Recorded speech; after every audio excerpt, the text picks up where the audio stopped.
சத்யன் பேசும்போது சொன்னார், கலைஞருக்கு போஸ்டர் ஓட்டினவன் ஸ்டாலினுக்கு போஸ்டர் ஓட்டிட்டு இருக்கான், ஸ்டாலினுக்கு போஸ்டர் ஓட்டினவன் உதயநிதிக்கு போஸ்டர் ஓட்டிட்டு இருக்கான் அப்படின்னு.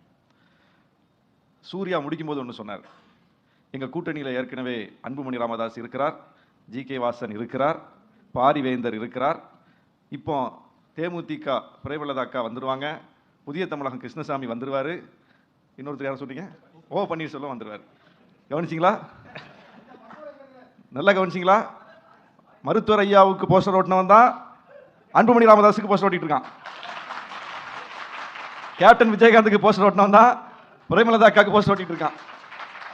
புதிய தமிழகம் டாக்டர் கிருஷ்ணசாமிக்கு போஸ்டர் ஓட்டினவன் தான் டாக்டர் ஷியாம் கிருஷ்ணசாமிக்கு போஸ்டர் ஓட்டிட்டு இருக்கான்.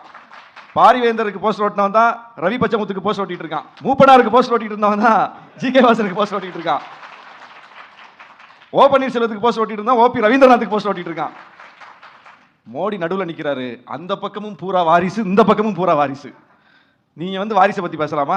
எடப்பாடி பழனிசாமி பையன் மிதுன் தான் எப்படியெல்லாம் வேலை பார்த்துக்கிட்டு இருக்காருன்னு எல்லாருக்கும் தெரியும். அரசியலை கூர்ந்து கவனிப்பவர்களுக்கு தெரியும். அவர் எவ்வளவு அரசியல் ஈடுபாட்டோட வேலை பார்த்துட்டு இருக்காரு. அதிமுக காணி எந்த நேரத்தில் வேணாலும் அந்த இடத்துல அவர் அமர்த்தப்படலாம். எல்லாவற்றுக்கும் மேலா டிடிவி தினகரன் விட்டமே, அவர் யாரு? அவர் வானத்திலிருந்து பொத்துட்டு வந்து விழுந்தவரா? அவர் யாரு? சசிகலா அவர்களின் மூலம் அந்த வாய்ப்பை பெற்றவர், இன்றைக்கு அரசியல் இந்த இடத்துக்கு வந்திருப்பவர். அப்ப சசிகலாவுக்கும் தினகரனுக்கும் என்ன உறவு? சித்தி சின்னம்மா உறவு. சசிகலா அவர்களுடைய குடும்ப உறவு தான் டிடிவி தினகரன். அதுவும் வாரிசு தான். முழுக்க முழுக்க வாரிசு கூட்டணி. பாஜக கூட்டணி என்பது முழுக்க முழுக்க வாரிசு கூட்டணி. அந்த வாரிசு கூட்டணி திமுக கூட்டணியை சொல்லுவது என்பது அது ஏற்புடையதல்ல. ஊழலை பற்றி ஏற்கனவே பேசிட்டாங்க, யார் யாருக்கு மேல என்னென்ன கேஸ் இருக்குன்னு. ஏற்கனவே 10 ஆண்டுகளுக்கு முன்பே அன்புமணி கூட்டணி தான் இருந்தாரு. இப்போ வர்றது எப்படி நீங்க மிரட்டி செஞ்சுட்டோன்னு சொல்றீங்க? 10 வருஷத்துக்கு முன்னாடியே இருந்தார் இல்லையா? 10 வருஷத்துக்கு முன்னாடியே இருந்தாரு. கேஸ் எப்பத்துல இருந்து இருக்கு அதை பாருங்க. வழக்கு எப்பத்துல இருந்து இருக்கு? வழக்கு 2004 இருந்து இருக்கு. 20 ஆண்டுகளா இருக்கு. ஒரு வழக்குன்னா விசாரணை நடக்கணும், நல்லதோ கெட்டதோ தீர்ப்பு வரணும்லாங்க, அதான வழக்கு. 2G வழக்கு பத்தி பேசினாங்க, விசாரணை நடந்தது இல்ல. காங்கிரஸ் ஆட்சி காலத்தில் பிஜேபி குற்றம் சாட்டியது. காங்கிரஸ் பிஜேபி குற்றம் சாட்டுது, அதனால நான் விசாரிக்க மாட்டேன்னு சொல்லிச்சா? விசாரித்ததில் விசாரணையின் அடிப்படையில் கைதுகள் நடந்தது.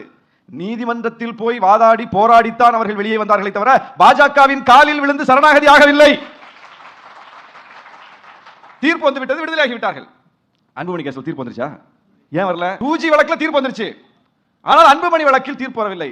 ஏன் வரலன்னா, அன்புமணி வேறு எந்த முடிவும் அரசியல் எடுத்து விட முடியாத அளவுக்கு அந்த வழக்கை அப்படியே வச்சுப்பாங்க. பாஜகவுக்கு எப்போதெல்லாம் அன்புமணி தேவைப்படுகிறார்களோ அப்போதெல்லாம் அதை காட்டித்தான் அந்த பணியை வைக்கும் முயற்சியை செய்வார்கள். எல்லா தலைவர்களையும் அப்படித்தான் அவங்க கையாண்டிருக்காங்க. அதனால நீங்க இந்த 10 ஆண்டு காலத்தில் பாஜக எதிர்நிலைப்பாட்டை தேர்தல் அரசியல் எப்போதாவது அவங்க எடுக்க முடியுதா? எடுக்க முடியாது. ஏன் எடுக்க முடியாது? அதுதான் உண்மை.